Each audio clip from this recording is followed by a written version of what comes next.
পাঠ না ছেড়ে আর গীতা পাঠ বন্ধ হয়ে গেলে তো আর তো আমি এই দিব্য দর্শন পাবো না। এই জন্য আমার গীতা পাঠ মানে একেবারেই ইচ্ছা হয় না ছাড়তে, তথাপি সমাপ্ত হলে হয়তো আমার ইচ্ছা সত্ত্বেও আমাকে ছাড়তে হয়। তো মহাপ্রভু বললেন যে গীতা পাঠে তোমারই অধিকার, তুমি সে জানো গীতার অর্থ মর্ম। বলে প্রভু আপনাকে দেখে, আপনাকে দর্শন করে আমার তার থেকেও বেশি আনন্দ হচ্ছে, আপনি সাক্ষাৎ কৃষ্ণ। তো বলছেন এটা জানলেন কি করে? ছন্ন অবতার মহাপ্রভু কেতানে জানিতে পারেন যদি না জানায়। তো উনি কি করে এক চান্সে মহাপ্রভুকে চিনতে পারলেন যে মহাপ্রভু সাক্ষাৎ কৃষ্ণ? বললেন কৃষ্ণ স্ফূর্তে তার চিত্ত হইয়াছে নির্মল, এই টোল ট্যাক্স নেবে। অতএব প্রভুর তত্ত্ব জানি। এখন ওই যে প্রভু স্ফূর্তিপ্রাপ্ত হয়েছিলেন, তার প্রত্যেকদিন স্ফূর্তিপ্রাপ্ত হতেন গীতা পাঠের সময়। মানে হৃদয়টা একেবারে ক্লিন হয়ে গেছিল, পরিষ্কার হয়ে গেছিল। এখন পরিষ্কার না হলে হৃদয় দর্শন হবে। তো হৃদয়টা যেহেতু তার অপরিষ্কার ছিল না, এই জন্য কৃষ্ণই যে গৌরাঙ্গদেব এটা চিনতে পেরেছে। এই চিনতে পেরে সঙ্গে সঙ্গে সাষ্টাঙ্গে প্রণত হচ্ছে, প্রভু আমাকে কৃপা। মহাপ্রভু বিশেষ দর্শন দিয়েছে আলিঙ্গন করে। তো এখন গুরু নিত্যানন্দের আনুগত্য যদি আমরা অনুসরণ করি, কলিকালে নামানুসরণী কৃষ্ণানুসরণ, নাম ভজনী কৃষ্ণ ভজন, তাহলে আমাদের কিন্তু প্রভুর সারা কিন্তু লাভ।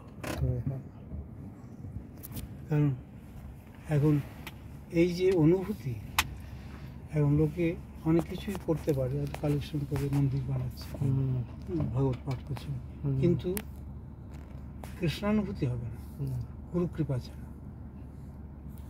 তো এই গুরু নিত্যানন্দের অনুগত হয়ে যে অনুশীলন, যে ভজন বা ভক্তঙ্গ যাজন, এবং সবটাই কিন্তু প্রভুর সুখকর হবে। প্রভু ডাইরেক্ট কাউকে কৃপা করবেন না। অমককে যে কৃপা করেছিলেন ওই সারণ ভট্টাচার্যের জামাতা বলে, প্রভুর কৃপা করার একটা মাধ্যম রয়েছে, সেটা হচ্ছে ভক্ত। এই জন্য মহাপ্রভু বললেন যে কলিন গ্রামীর ভাগ্য কখনই না যায়, শুকর চড়াই ডোম সেও কৃষ্ণ পায় না। ওখানে আমার ভক্ত সব কলিন গ্রামী রয়েছে, মালাধর বসু, গুণরাজ খান্টা। তো এখন ভক্তের সংস্পর্শে পুরো এনভায়রনমেন্টটা কিন্তু ওখানে কিন্তু পিউরিফাই হয়ে আছে, মানে পুরো স্যাংটিফাই হয়ে আছে। মানে সেখানে এখন ভক্তের শ্রীমুখে তারা সকাল সন্ধ্যে শুনছে, হরিনাম শুনছে। তাদেরও কিন্তু হরিনাম করার মানে মানে একটা স্পন্টিনিয়াসলি ইচ্ছা কিন্তু তাদের হয়ে যাচ্ছে। শুকর চড়ালাম, শুকর চড়ালে কি হবে? সেও কিন্তু হরিনাম করছে, কারণ ওই ভক্তের গ্রামে জন্ম হয়েছে। এই জন্য ভক্তের সম্পর্ক থেকেই প্রভু কিন্তু কৃপা করবে। এই জন্য মাধ্যম কিন্তু ভক্ত। ভক্ত শিরোমণি করলো চূড়ামণি তো কিশোরীজি চলে এসছে না। এই জন্য আমরা কিশোরীজির আনুগত্যে, রাধানুগত্যে ব্রজভজন করব। রাধানুগত্যে ব্রজভজনের সর্বোত্তম স্থান হলো বৃন্দাবন। আমরা তো প্রভুর মঠে এসেছি বৃন্দাবন।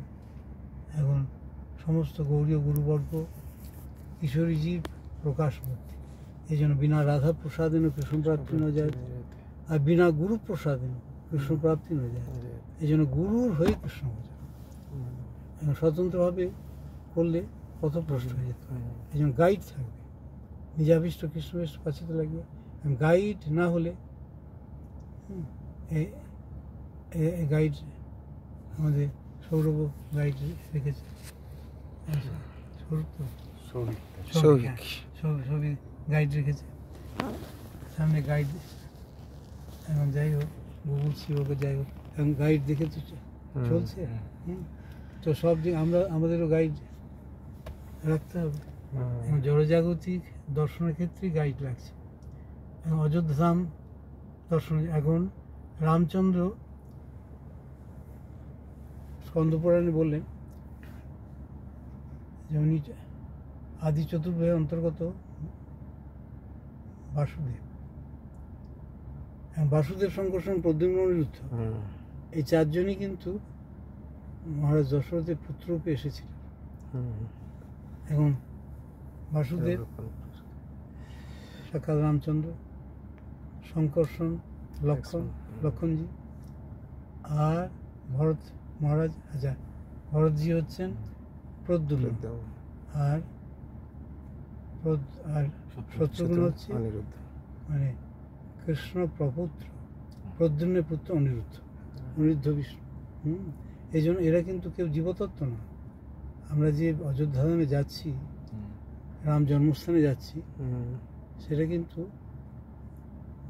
মানে ভগবানের আবির্ভাবস্থলী। এখন ভগবান রামচন্দ্রের জন্মভূমি, যাক ভগবত ইচ্ছাতে দীর্ঘদিন পর আবার সেবিত হচ্ছে জন্মভূমিতে, যেটা আগে কেউ ভাবতে পারেনি। এবং ইনি হয়তো বহু আন্দোলন করেছেন সব রাম ভক্তরা।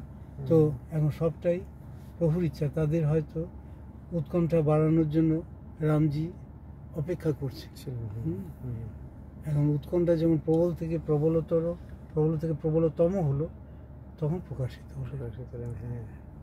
সব এগুলো ওই বিরুদ্ধ পরিবেশগুলো সব অনুকূল হয়ে গেল। এই জন্য এখন বৈকুণ্ঠ, এখন নারায়ণ বৈকুণ্ঠ অপেক্ষা রাম বৈকুণ্ঠ শ্রেষ্ঠ। আবার রাম বৈকুণ্ঠ অপেক্ষা কৃষ্ণ বৈকুণ্ঠ অর্থে ব্রজধাম, বৃন্দাবন, বনবৈকুণ্ঠ, এটা বনবৈকুণ্ঠ। কৃষ্ণ বৈকুণ্ঠ হলো গোলক, যেখানে মহেশ্বর্য প্রকাশ করেছে। তো এখন লক্ষ্মীনারায়ণের সেবা অপেক্ষা সীতারামের সেবা শ্রেষ্ঠ, সীতারামের সেবা অপেক্ষা রাধা গোবিন্দের সেবা, রাধা বনমালীর সেবা আরও শ্রেষ্ঠ। নারায়ণ ভক্ত অপেক্ষা, লক্ষ্মীনারায়ণের ভক্ত অপেক্ষা রাম ভক্ত, সীতারামের ভক্ত শ্রেষ্ঠ। সীতারামের ভক্ত অপেক্ষা রাধা বনমালীজির ভক্ত, রাধা গোবিন্দের ভক্ত, রাধা শ্যামলার ভক্ত আরও শ্রেষ্ঠ। এখন সকলেই পূর্ণব্রহ্ম সনাতন, কিন্তু লীলাগত বৈচিত্র্য রয়েছে। সেখানে নিষ্ঠাটাও কিন্তু থাকবে। সেখানে রামচন্দ্রের মানে পার্শ্বদ ভক্ত এবং বীর ভক্ত হচ্ছেন হনুমানজি বলছেন যে শ্রীনাথে জানকীনাথে অভেদ পরমাত্মা তথাপি মম সর্বস্ব রাম কমল লোচন। এখন শ্রীনাথ লক্ষ্মীপতি নারায়ণ, আর জানকীনাথ প্রভু রামচন্দ্র অভেদ আমি জানি, কিন্তু আমার হৃদয় সর্বস্ব হচ্ছেন প্রভু রামচন্দ্র, আমার ইষ্টদেব না। তথাপি মম সর্বস্ব রাম কমল। হ্যাঁ, চলে যাবে। এই জন্য নিষ্ঠা কিন্তু এক জায়গায় থাকবে। এবং সেখানে যারা গোস্বামী তারা কিন্তু সনাতন, তারা কখনোই বহুনিষ্ঠ নয় এবং বহু শাখাধ্যায়ী নয়। গীতাতে বললেন যারা বহু শাখাধ্যায়ী তাদের বুদ্ধিটা কিন্তু অব্যবসায়ী, ব্যবসায়িকা বুদ্ধি রেখে হোক গুরুনন্দন, বহু শাখা জন্মতাশ্চ বুদ্ধ অব্যবসায়ী। এই জন্য ওয়ান হেড 1%। এখন হাজার জায়গায় কখনো নৈষ্ঠিক ভক্তের বিকৃত হবে না, মাথাটা কোনোদিন নত হবে না। মাথা কিন্তু গৌরাঙ্গেই নত হবে, প্রভুতেই নত হবে। এখন প্রথম দেখা হচ্ছে গুরু নিত্যানন্দের সঙ্গে। এই জন্য আদৌ সদ্গুরু চরণাশ্রয় তস্মাৎ কৃষ্ণ দীক্ষাদি শিক্ষণ বিশ্রমহীন গুরু সেবা। আদৌ কিন্তু বৈষ্ণব চরণাশ্রয় বলেন না, আদৌ হরিচরণাশ্রয় বলেন না, আদৌ গুরু পাদাশ্রয়। কে বলছেন? ভক্তির ভাণ্ডারী প্রভু গোস্বামী প্রভু, যার কৃপা ছাড়া ভজনের প্রবেশের অধিকারী হয়। বোধিসমিতি বলে যে সেখানে ভক্তি রসামিত সিন্ধুতে বলে যে আদৌ সদ্গুরু চরণাশ্রয় তস্মাৎ কৃষ্ণ শিক্ষণ বিশ্বম্ভেন গুরু সেবা। এখন আদৌ কিন্তু গুরুপাদ আশ্রয়, আশ্রয় লইয়া ভোজে তার কিছু নাই করতেছে, আর সব মরে কর। এখন একেবারে তো মরে যাবে না, দুঃখ হয়। এই জন্য চারি বর্ণাশ্রম যদি কৃষ্ণ নাই বাজে, স্বধর্ম করিলেও প্রৌরে বনে বাজে। আর কৃষ্ণ ভজে জীব আর সব মিছে, কলাইতে পথ নাই জমাছে পিছে। তো কৃষ্ণের ভজনা যদি আমি না করি, এখন চেতনের একদম নাশ হবে না, এই জন্য দুঃখ হয়। আধ্যাত্মিক আদি, দৈবিক আদি, ভূত, এই ত্রিতাপ কিছু না কিছু ভোগ করতে হয়। এখন সেখানে প্রশ্ন হয়তো করবে যারা তার্কিক, তো সাধুদের কি ভোগ করতে হয় না? হ্যাঁ, সেখানে শীত গ্রীষ্ম আদি, দৈবিক তাপ, অতিবৃষ্টি, মানে মানে একেবারে মানে এক্সট্রিম কোল্ড, যেটা জানুয়ারি মাসে পড়ছে। তো সেখানে সাধুরও লাগে ঠান্ডা, অসাধুরও লাগছে, কিন্তু সাধু সবটাই আগমা পাই না, সবটাই কিন্তু প্রভুর কৃপা বলে দিচ্ছে। প্রভু আমাকে সহ্য শক্তি শিক্ষা দিচ্ছে। তো সেখানে তারা কখনোই অধৈর্য হবে না। গরম গরম লাগতে পারে, গরমের সময় এই বাসটা আমাদের পিছনে বোঝা যাবে। এখন সাধু কিন্তু মুচড়ে পড়বে না, হাতটা ভাঙতে পারে, ফ্র্যাকচার সাধুর হতে পারে, অসাধুর হতে পারে, কিন্তু সাধু কিন্তু মুচড়ে পড়বে না। এইটাই সাধুর সঙ্গে সাধারণ লোকের তফাৎ, অসাধুর তফাৎ। যারা দেহটাকে সর্বস্ব করেছে, যারা সকাল থেকে সন্ধ্যে পর্যন্ত মানে দেহগত প্রাণ, তো দেহগত প্রাণ তারা তো সকাল থেকে দেখে যে কতটা আমি মোটালাম আর কতটা কৃষ হলাম। তো তাদের মাইক চিন্তা, কেবল যদি দেহের চিন্তা করে না, সকাপুর সেটা নয়।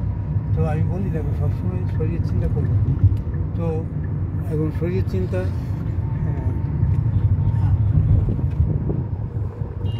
বাবা ট্রাভেলস, এখন কেবল যদি আমরা শরীরের চিন্তা করি না, আত্মদর্শন হবে, ওই শরীর নিয়ে সারা জীবনটাই চলে যাবে।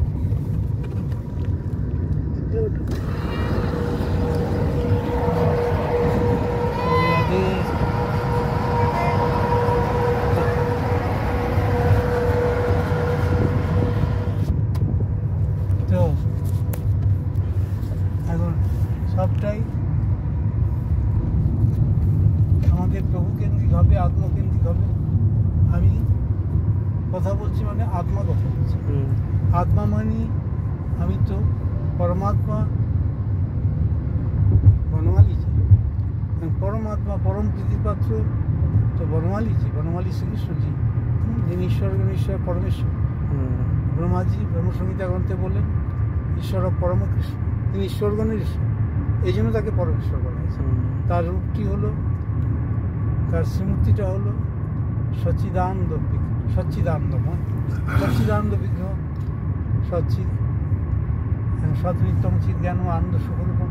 উদ্বোধন বলতেন আনন্দ দিয়ে গড়া হচ্ছে তার শ্রীমূর্তি। তুমি যদি আনন্দকে আশ্রয় করো, তোমার নিরানন্দ আসবে, তাহলে আশ্রয়টা ঠিক হচ্ছে না। তুমি ঠিকভাবে আশ্রয়টা করো, প্রভুকে আনন্দ পকারনে সে আনন্দ মিলেগা, মানে ঠিকভাবে তুমি ধরো, দৃঢ় করি ধরো নিতাই পায়। এখন দৃঢ় করি যখনই ধরবে তখনই কিন্তু একেবারে ধীর হয়ে যাবে, একেবারে শান্ত থেকে প্রশান্ত হয়ে যাবে।